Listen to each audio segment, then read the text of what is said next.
Hey everyone, I'm Pacific the Casual Gamer. So, I have about 2,000 hours into Rainbow Six Siege. I think I have about 1,000 in-game hours.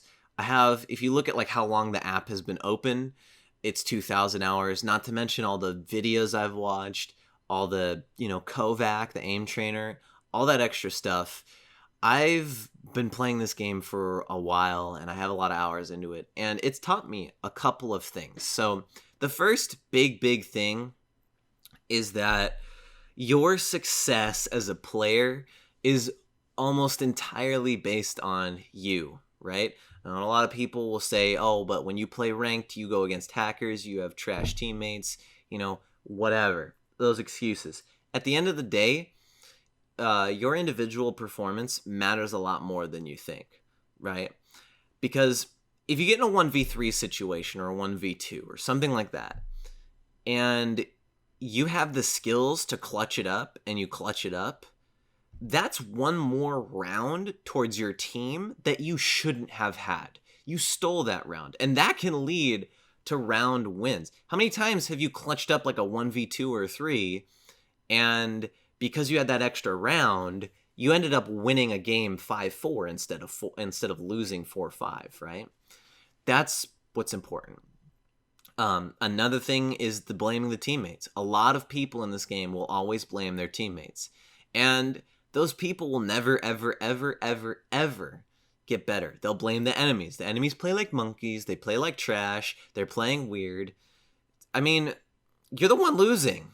Like, I'm sorry, but yeah, the enemies play weird. You haven't figured out how to counter it. You're losing, And so that's kind of what I mean by individual performance. Another thing about individual performance is communication. I have learned that communication's so freaking important in this game. It's ridiculously important. Not just intel, not just he's over here.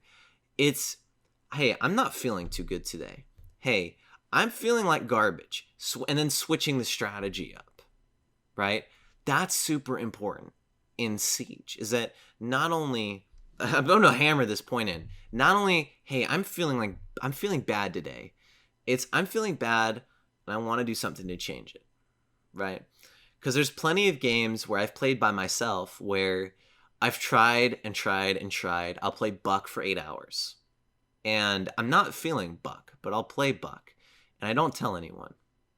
And we do okay. There's other times where I'm playing Buck, I'm like, hey, I'm just not doing good with Buck right now. I think I might do better on like a support role because my drone, I noticed that my fragging game isn't good, but my drone game's really hot.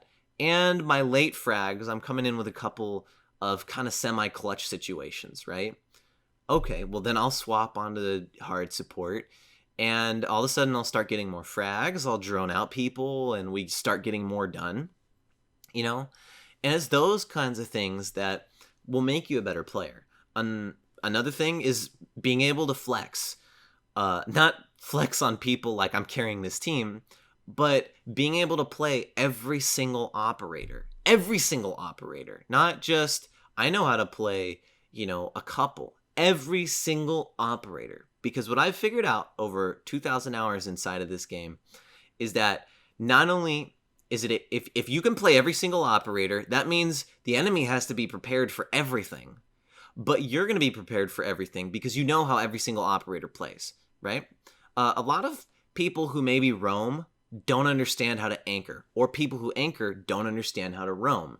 But if you're able to play those two roles, you're going to be able to figure out and get in the enemy's head where they're going to be and how they're going to play and be able to counter it easier.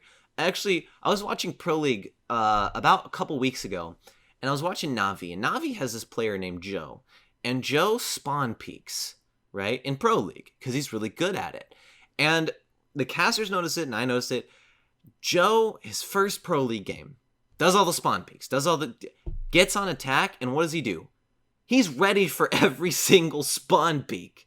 He's ready to counter every single roamer, because he understands that game, and he's able to counter it. Just like how with me, I'm a better anchor than a roamer. I understand how to counter anchors better than roamers. Another thing that I've learned is pretty much everyone below diamond and champion rank, the rank doesn't matter. at all, right? Diamond's a little bit interesting because there's some people that can get carried up there, but a lot of people, if they are in Diamond, they've played enough Plat and Diamond and Champion games to where they're gonna generally be better than everyone.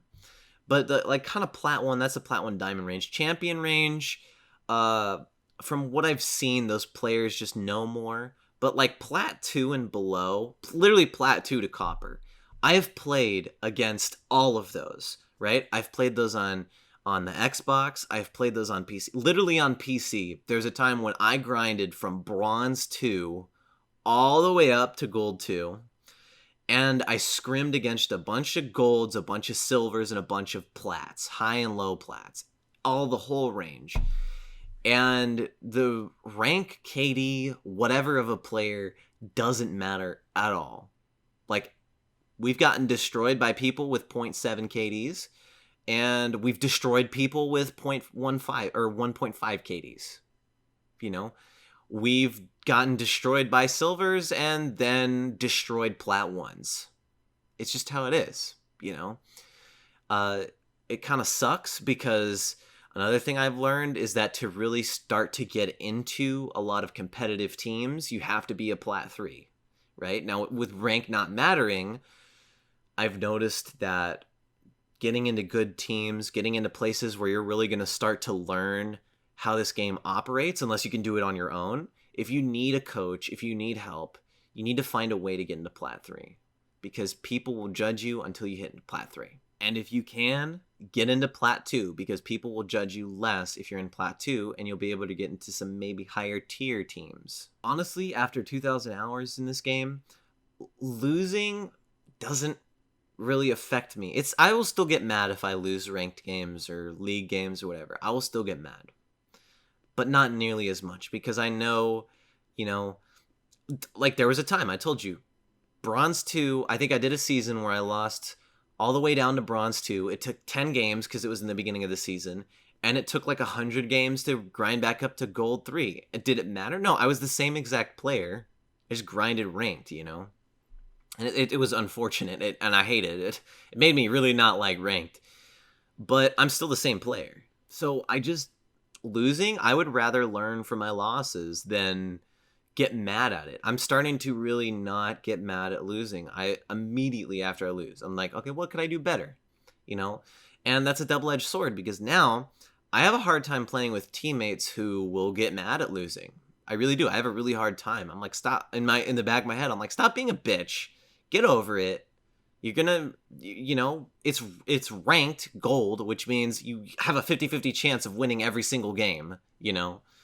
Like, come on, get over it. And honestly, what I've learned is whenever you think you understand this game, whenever you think you're good, whenever you think there's everything to learn, that's when you'll do the worst, because the game is always changing, everyone's always learning new tricks, and you will get slammed. So you have to always keep your mind open to new things. Even if it's someone picking a freaking Nook, a Knock, whatever, however you say Knock's name, and they're like, hold on, I know how to play Knock. And you're like, oh, Knock's a trash operator. And that person does some crazy thing with Knock that you didn't even think about, and it helps you win the round.